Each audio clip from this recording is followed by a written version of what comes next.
பார்க்கும்போதே சாப்பிட்ணுன்னு தோணுது பாருங்க.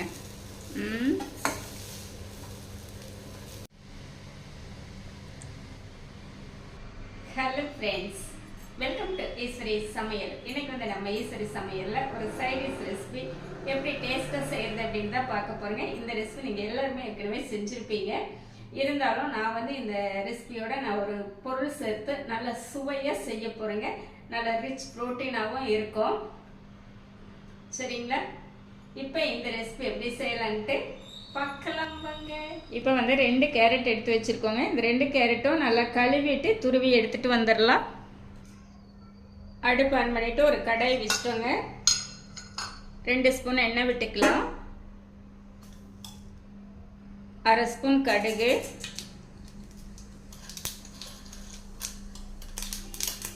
1/4 ஸ்பூன் கடலைப்பருப்பு, 1/4 ஸ்பூன் உளுந்தம்பருப்பு,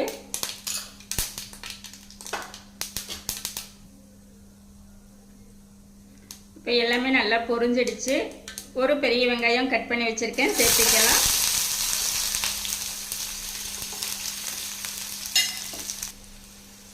கூடவே 2 பச்சை மிளகாய்,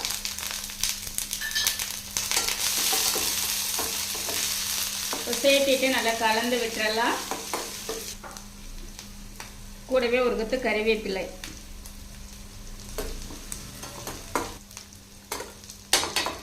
வெங்காயம் வந்து ஒரு கண்ணாடி பத அளவுக்கு வதங்கிடுச்சுங்க. இந்த டைமில் வந்துட்டு ஒரு 4 ஸ்பூன் பாசி பயிறு வந்து ஊற வச்சு எடுத்து வச்சுருக்கேங்க. இதுவும் சேர்த்திக்கலாம்.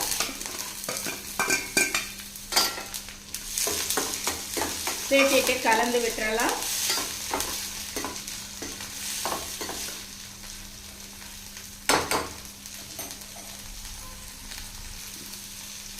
ஒரு 1/4 ஸ்பூன் நெய் சேர்த்துக்கலாங்க. இந்த பாசி பயிறு சேர்த்தும் போது இந்த நெய் சேர்த்தனோம்னா நல்லாயிருக்கும்.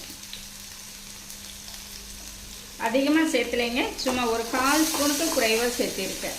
அது கொஞ்சம் நல்ல மணமாக இருக்கும். வதங்கிட்டோம். இப்போ பயிறு வந்து நல்லா வதங்கிடுச்சுங்க. இப்போ வந்து பார்த்தீங்கன்னா நம்மளுக்கு சாப்பிட்ற பக்குவத்திலேயே இருக்குதுங்க. பார்த்தீங்களா?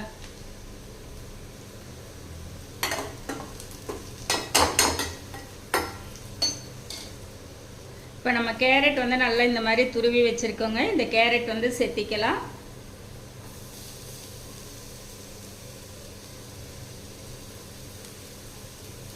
குழந்தைகள்லாம் வந்து நம்மளுக்கு தனியாக பாசி பயிறு வேக வச்சு கொடுத்தா ஒரு சிலர் சாப்பிட மாட்டாங்க. அப்போ நம்ம இந்த மாதிரி சேர்த்து கொடுக்கும்போது அந்த கேரட்டோடு சேர்த்து சாப்பிட்றதுக்கு ரொம்ப நல்லா இருக்கும்.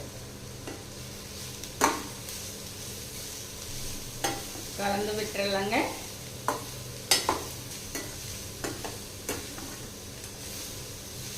ஸ்கூலுக்கெல்லாம் நீங்கள் தாளிச்ச சாப்பாடு கொடுக்குறீங்க அப்படின்னா நீங்கள் இந்த மாதிரி பொரியல் கூட கொடுத்தீங்க அப்படின்னா ரொம்ப நல்லா இருக்கும்.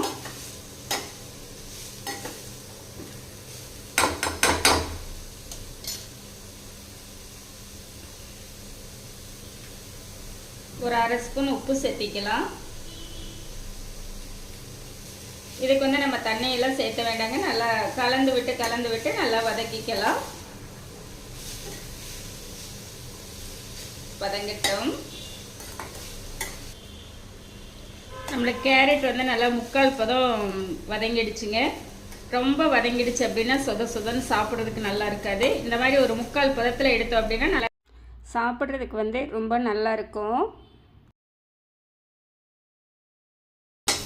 அதே மாதிரி நம்ம முழுசாக வதக்கினாலும் நம்ம அதில் இருக்கிற சத்துக்கள் போயிடும். இந்த மாதிரி 3/4 வாசி வதக்கினோம்னாலே நம்மளுக்கு போதுமானதுங்க.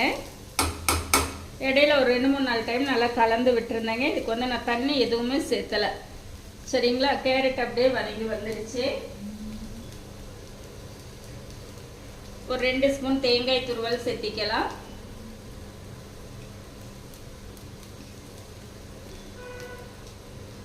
கொஞ்சமாக மல்லி இலைகள் சேர்த்திக்கலாங்க. அவ்வளோதாங்க, நம்மளுக்கு நல்ல ஜம்முன்னு கேரட் பொரியல் ரெடி. இது வந்து செய்கிறது ஈஸிங்க. காலையில் நேரம் வந்து நீங்கள் ஏதாவது ஒரு ரைஸ் செய்கிறீங்க, ஒரு தாளிச்ச சாதம் செய்கிறீங்க அப்படின்னா இந்த பொரியல் வந்து நீங்கள் செஞ்சு கொடுக்கலாம். அதாவது கேரட்டும் நம்மளுக்கு உடம்புக்கு நல்லது, பாசிப்பயிரில் வந்து நல்ல ரிச் புரோட்டீன் இருக்குது. அதுவும் குழந்தைகளுக்கு சாப்பிடும்போது அதுவும் நல்ல குழந்தைகளுடைய வளர்ச்சிக்கு ரொம்ப நல்லா யூஸாக இருக்குங்க. சரிங்களா, அவ்வளோதான். இப்போ நம்ம எடுத்துக்கலாம். பார்க்கும்போதே சாப்பிட்ணுன்னு தோணுது பாருங்க. ஓகேங்க, அப்படியே சர்வ் பண்ணிக்கலாங்க.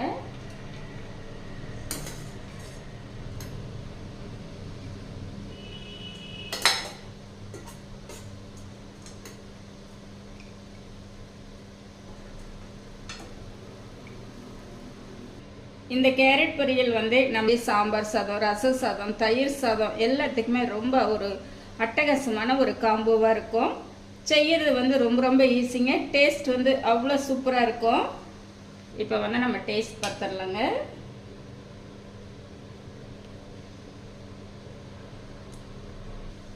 டேஸ்ட் வந்து அவ்வளோ சூப்பராக இருக்குதுங்க. அதுவும் நம்ம அந்த பச்சை பயிரோடு சேர்த்து இந்த கேரட் சாப்பிடும்போது அவ்வளோ ஒரு டேஸ்ட்டுங்க.